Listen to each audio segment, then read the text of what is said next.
राधे कृष्णा। जय बोलो गंगा मैया की जय। जय बोलो आज की आनंद की जय। जय बोलो आज की आशीर्वाद की जय। जय बोलो हिमालय पर्वतराज की जय। அழகான பஞ்சபத்ரி பஞ்சப்பிரயாகை யாத்திரை முடிச்சுட்டு நான் நேற்று ராத்திரி சென்னைக்கு வந்தாச்சு. ஜூன் மாதம் 11ஆம் தேதியிலிருந்து 18ஆம் தேதி வரைக்கும் யாத்திரையில் இருந்தேன். 2026ஆம் வருஷம். ஏன் டேட்டு வருஷம் எல்லாம் சொல்கிறேன்னா, பின்னாடி வரக்கூடியவர்களுக்கு ஒரு டாக்குமெண்ட்டாக இருக்கட்டும். இது எந்த காலத்தில் நாங்கள் போனோம் அப்படின்னா, அந்த காலத்தில் கல்வெட்டில் எழுதி வைப்பாள் இல்லையா, அந்த மாதிரி நான் வாட்ஸ்அப் ஆடியோ யூடியூப்லேயும் இந்த விஷயங்களை பதிவு பண்ணி வைக்கிறேன். பின்னாடி வரவாளுக்கு இந்த வருஷத்தில் இவர்கள்லாம் போயிருக்கார்கள், அப்போ இதெல்லாம் இருந்திருக்கு, இதெல்லாம் இப்படி இருந்திருக்குன்னு ஒரு டாக்குமெண்டேஷன். நம்ம உங்களுக்கு பின்னாடி வரக்கூடிய சந்ததிகளுக்கு இது உபயோகமாக இருக்கும் இல்லையா. ஏன்னா புராணம், அதனுடைய ஸ்லோகம், அந்த இடம், அதனுடைய வைபவம் எல்லாத்தையும் சேர்த்து சொல்லிட்டு இருக்கேன். ஓகேவா?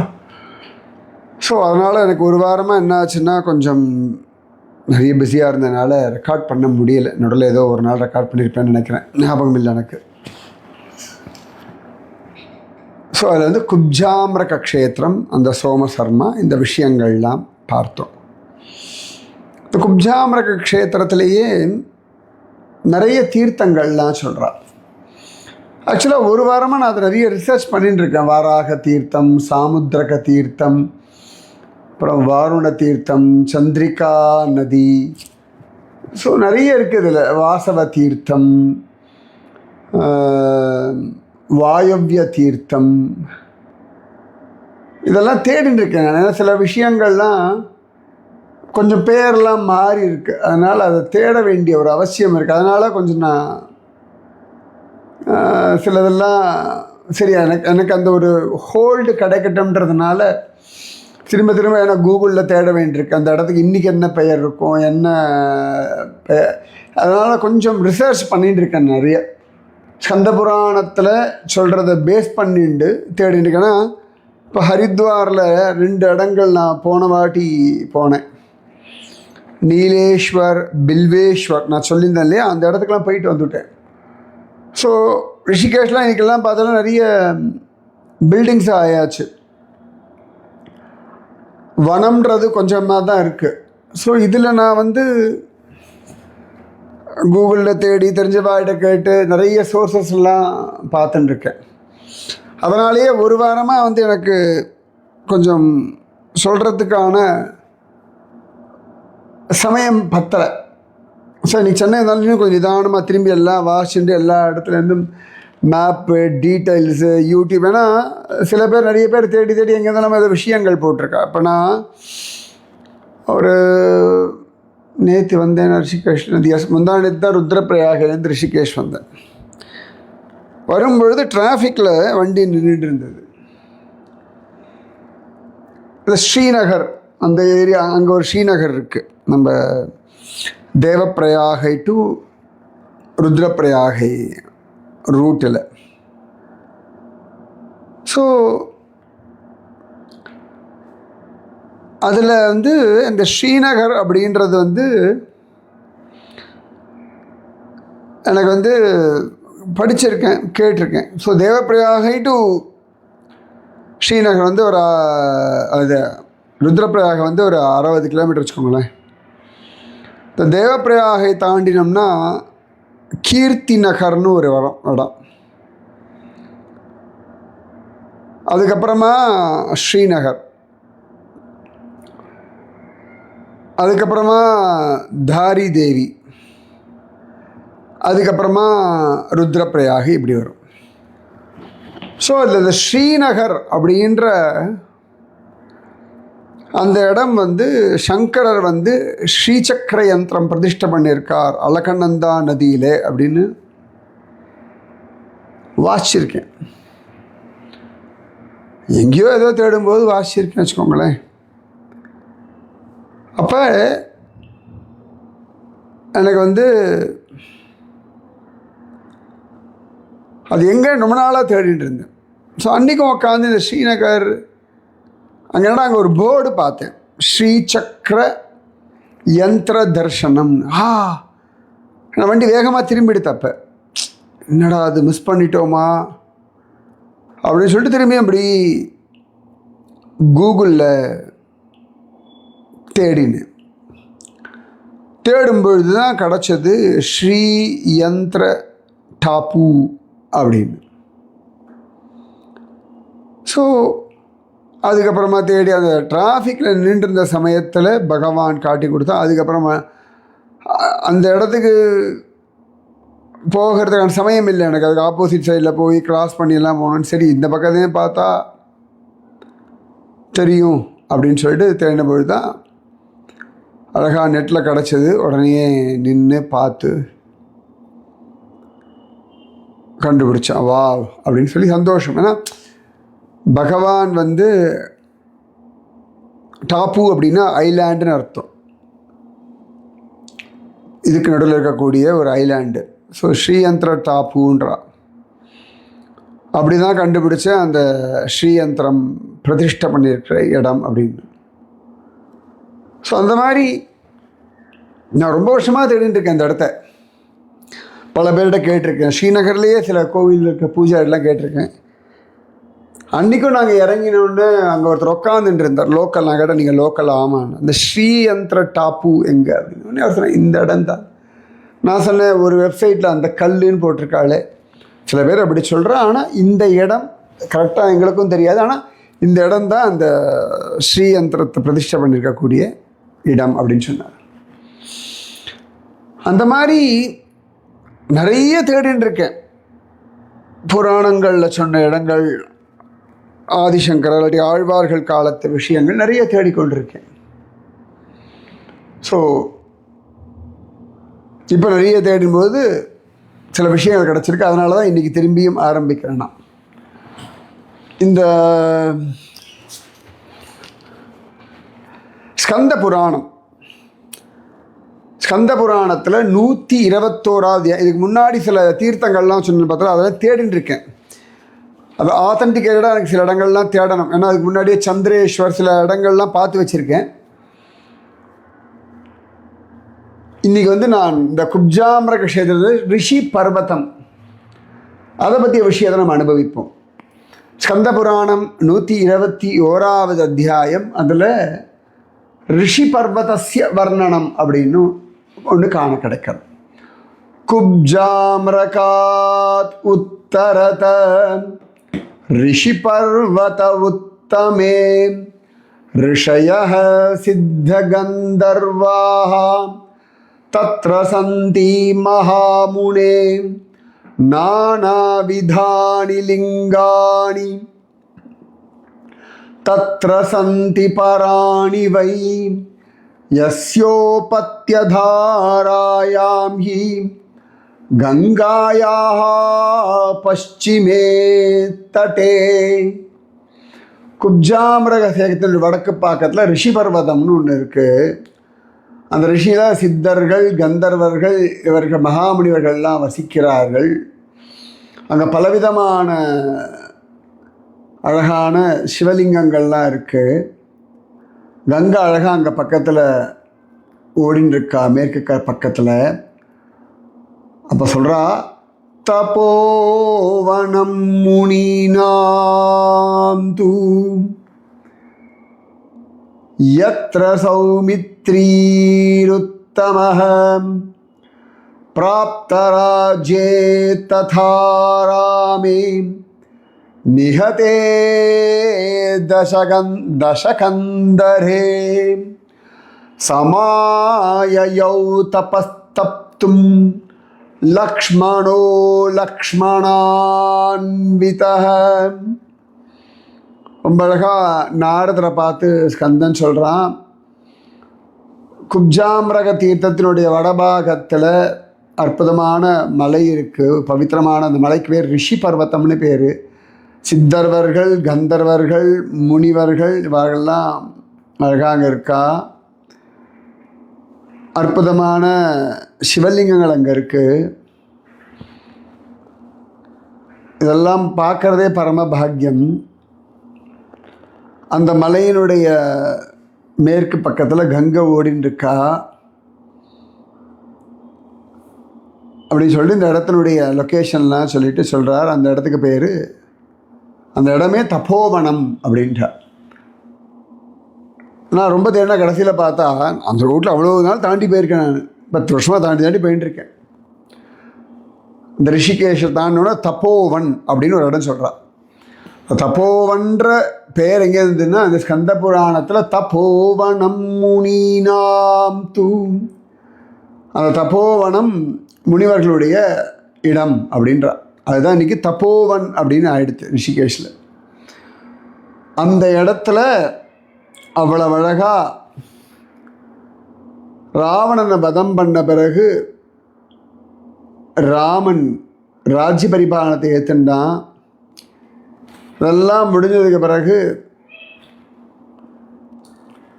அந்த லக்ஷ்மணன் அண்ணாவோட இருந்து அவ்வளோ பெரிய விஷயங்களை பண்ணவன் இந்த தபோவனத்திற்கு வந்து அற்புதமான தவம் செய்தான் அப்படின்னு சொல்றார்.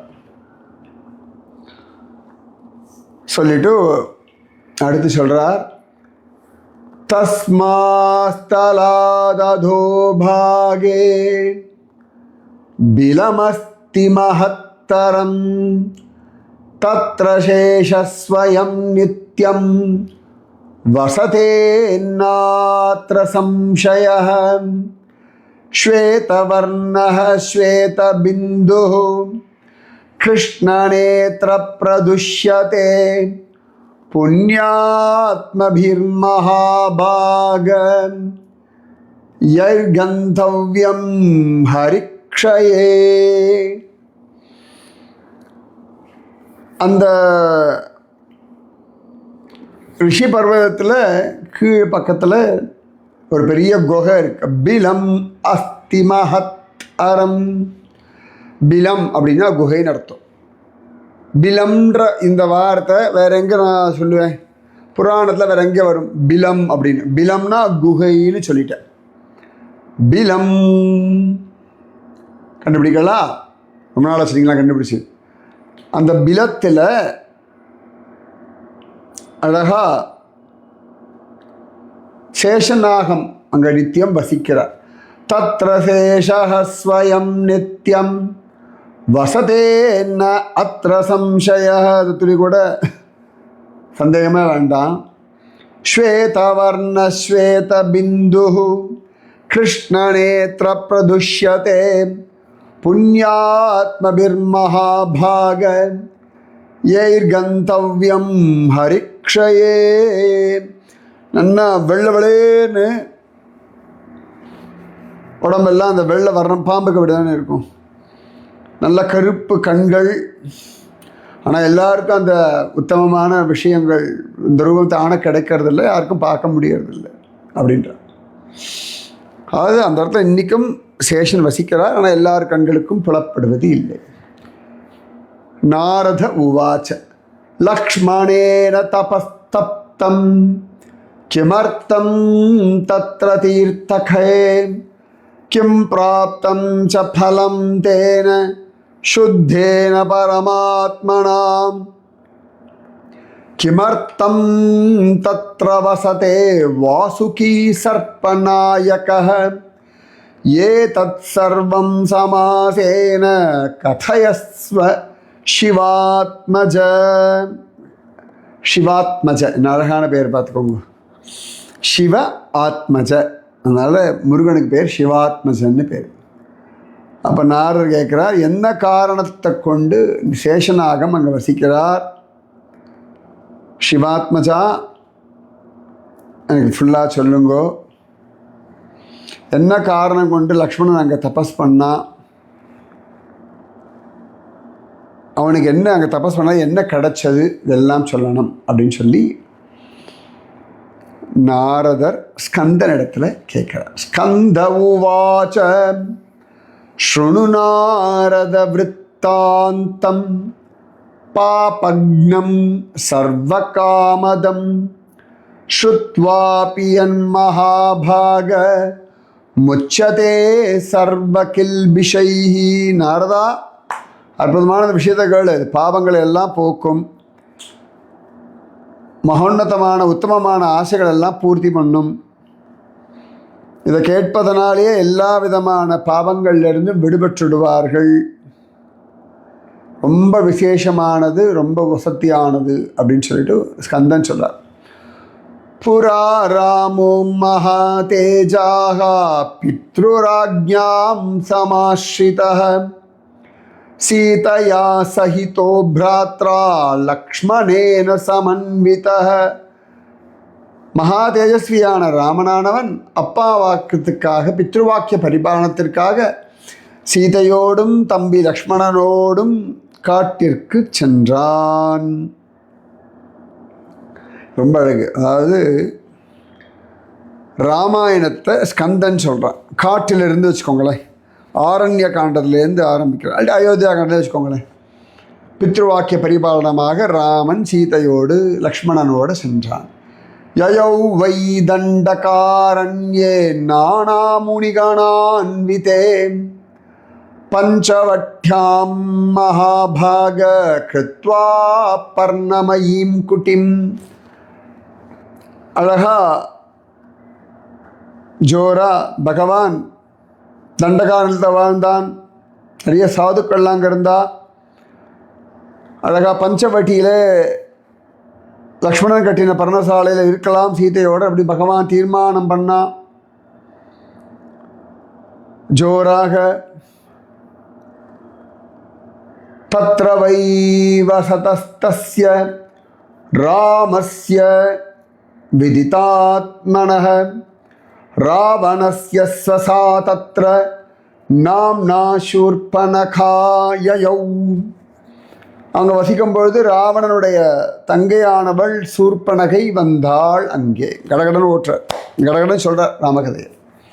என்ன அழகுன்னா, இந்த கங்கா மகிமை ஆரம்பிக்கும் பொழுது ஸ்ரீமத் ராமாயணத்துலேருந்து ஆரம்பித்தோம். விஸ்வாமித்திரர் ராமனுக்கு கங்கா மகிமையை சொல்கிறதாக. அப்போ இந்த கங்கா மகிமையில் ஸ்கந்தனுடைய உற்பத்தியை பற்றி ரொம்ப அழகாக விஸ்வாமித்திரர் வர்ணிக்க ராமன் கேட்டு பிரமிச்சு போகிறான் அப்படின்னு இருக்கு ஸ்கந்த வாக்கியம். இப்போ ஸ்கந்த புராணத்தில் நாரதருக்கு ஸ்கந்தன் ராமாயணத்தை சொல்லுவார். என்ன ஆச்சரியம்னா, இந்த ராமாயணத்தை எழுதினது வால்மீகி. அந்த வால்மீகிக்கு ராமாயணத்தை சுருக்கமாக சொன்னது நாரதர். அந்த நாரதருக்கு ஸ்கந்தன் ராம விஷயத்தை சொல்கிறார். சூப்பர் இல்லையா? எப்படிலாம் இருக்கு பாருங்க. நாரதர் புதுசாக கேட்குற மாதிரி கேட்டுக்கிறார். திருஷ்ட்வா தௌ பிராதரௌ தத்ர கந்தர்ப்பா விவரூபினௌ காமஸ்ய வசமாபன்னா சக்ரமே தத் பரிக்ரஹம் ராமஸ்ய சவிதே கத்வா விகடாங்கி கடோதரி விஹஸ்ய வசனம் ப்ரோச்சே ராமம் தசரதாத்மஜம் भो भो पुरुषशार्दूल भुवने त्वत्समौ नहि आगच्छत्वं मया सार्धं गिरीणां कन्दरेषु च संगमेषु नदीनां च वनान्तेषु महत्सु च क्रीडस्वत्वं मया सार्धं यौवनं ते निवर्तते. அப்போ இந்த பஞ்சவட்டியில் இருக்கும் பொழுது சூர்பனக வரா, ராமனையும் லக்ஷ்மணனையும் பார்க்குறா. ரெண்டு பேரும் அழகாக பார்த்து மயங்கரா. உடனே அழகாக யாராவது கல்யாணம்னு ஆசைப்படுறா. அப்போ சூர்பனக அவ்வளோ அசிங்கமாக இருக்கா. பார்க்கறதுக்கு பெரிய பானை மாதிரி வயிறெல்லாம் வச்சுட்டு ஒரு பெண்மைக்குரிய அழகு இருக்க வேண்டாமா? அதெல்லாம் இல்லையா. ராமனை பார்த்து மயங்கினாலாம். ராவணனை பார்த்து பேசுகிறா, அடே நரசார்தூளா, ஒன்ன மாதிரி அழகன் உலகத்தில் யாருமே இல்லைடா, வா. ரெண்டு பேரும் ஆனந்தமாக மலைகள்லேயும் குகைகள்லேயும் நதி தீரங்கள்லேயும் ஃபஸ்ட் கிளாஸாக விளையாடலாம். உன்னோட இனவை வீணாக போயின்னு இருக்கு அப்படின்னு சொல்லிட்டு சொல்கிறாளாம். சதுர்தசசஹஸ்ராணாம் அதிபௌகரதூஷணௌ பிராதரௌ ராமவீர்யாட்யௌ ஜனஸ்தான நிவாசினௌ. 14,000 ராட்சச வீரர்களோட கரதூஷணர்கள்ன்ற என்னுடைய சகோதரர்கள் ஜனஸ்தானத்தெல்லாம் ஆண்டுருக்கா. ரொம்ப பவர்ஃபுல்லானவா. ராவணனுடைய அண்ணன் லங்கேஸ்வரேன பிரஹிதௌ பிராத்ரா மே ஹிம்சிதும் முனீன் அன்யதா வாம் பக்ஷயிஷ்வே அனயா சகமானுஷ. என்னுடைய சகோதரன் ராவணன் தான் அவர்களை அனுப்பினான். அவர்களெல்லாம் இங்கே ஜாலியாக ரிஷிகள் எல்லாம் கஷ்டப்படுத்திட்டு இருக்கா. ஒருவேளை என் வார்த்தை நீ கேட்கல வச்சுக்கோ, நான் ஒன்றையும் சரி இந்த பொம்பளையும் சரி இல்லாமல் பண்ணிடுவேன். உன்னை ராமன் சிரிச்சானா. இத்யுக்த சஹசா ராமஹ ததா பாகவதோத்தமஹ உவாச விகசன் வாக்கியம் சௌமித்ரிம் வரயஸ்வபோः. பார்த்து ராமன் சிரிச்சானா. ராமன் சிரிச்சுட்டே சொன்னானா, அகம் கலத்ரவானாஸ்மி அகம் கலத்ரவானஸ்மி சபத்னிகோ வரானனே ஏவ முக்தா து ராமேன லக்ஷ்மணம் ச ததா அப்ரவீத் லக்ஷ்மணோபி விஹஸ்யைனாம் உத்தரம் புரோக்தவான் கடும் தத க்ருத்தா சூர்பணகா தானந்துமுபச்சக்ரமே. அப்போ ராமன் சிரிச்சுனே சொன்ன மாதிரி, எனக்கு ஏற்கனவே பொண்டாட்டி இருக்கா, நான் உனக்கு சரியான ஆள் கிடையாது. வேறு லக்ஷ்மணன் சுமித்ரியோட பிள்ளை, அவங்ககிட்ட போ அப்படின்னு சொன்னேன். லக்ஷ்மணன் கிட்ட வந்து எனக்கு என் கூட வா ஜாலியாக இருக்கலாம் சொல்கிறான். லக்ஷ்மணன் சிரிக்கிறான், பா இந்த பக்கம் அப்படின்னு கோவம் வந்து என்ன பண்ணுறா, ரெண்டு பேரையும் அடிக்கலாம் குத்தலாம் சீதையை கொல்லலாம்னு யோசிக்கிறான். அதுக்குள்ளே ராமனுக்கு கோவம் வர்றது. ராமனுக்கு கோவம் துருத்து லக்ஷ்மணன் அவள் மூக்கை வெட்டி காதை வெட்டி தூக்கி போட்டான். அவள் மூக்கை வெட்டி தான் போட்டது தான் நாசிக் அப்படின்னு இன்றைக்கு பேர். வாழ்ந்துட்டு கரதூஷ்ணாதிகள் கிட்ட போகிறா. இதெல்லாம் நிறைய இருக்குது ஸ்லோகங்கள், நான் ஜஸ்ட் சொல்கிறேன். இது உடனே அவள் ரெண்டு பேரும் வந்தா, பகவான் கரதூஷணன் எல்லாரையும் கொண்டு போட்டான்.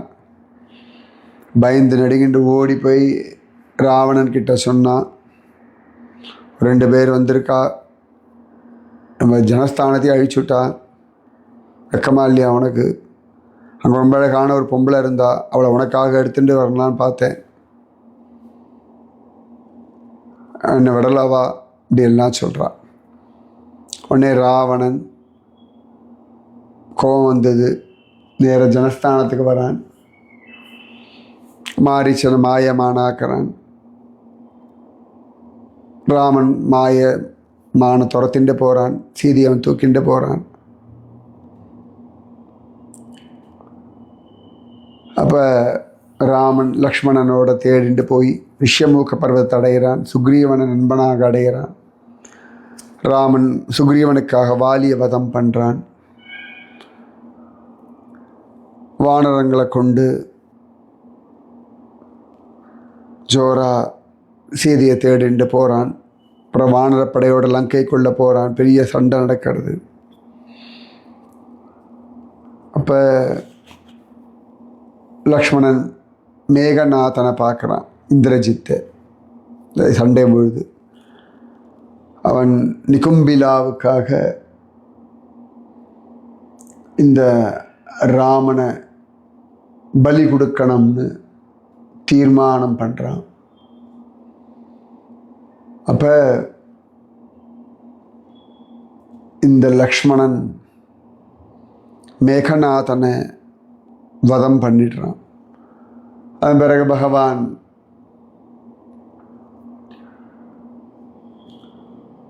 மேகநாதம் சௌமித்ரி திரிவிஷமஸ்தம் மகாயஷாக நிகும்பிலா ஷிலாயாம் து தப்பியமானம் மகத் தபக சொல்கிறார். அதன் பிறகு ராவணனை பகவான் வதம் பண்ணுறான். அதெல்லாம் முடிச்சதுக்கப்புறமா விபீஷணனை லங்கா பட்டாபிஷேகம் பண்ணிட்டு ஜோரா ராமனும் லக்ஷ்மணனும் புஷ்பக விமானத்தில் வரா. தசரதருக்கு எல்லாரும் பார்க்குற ராமனுக்கு பட்டாபிஷேகம் ஆயிடுறது.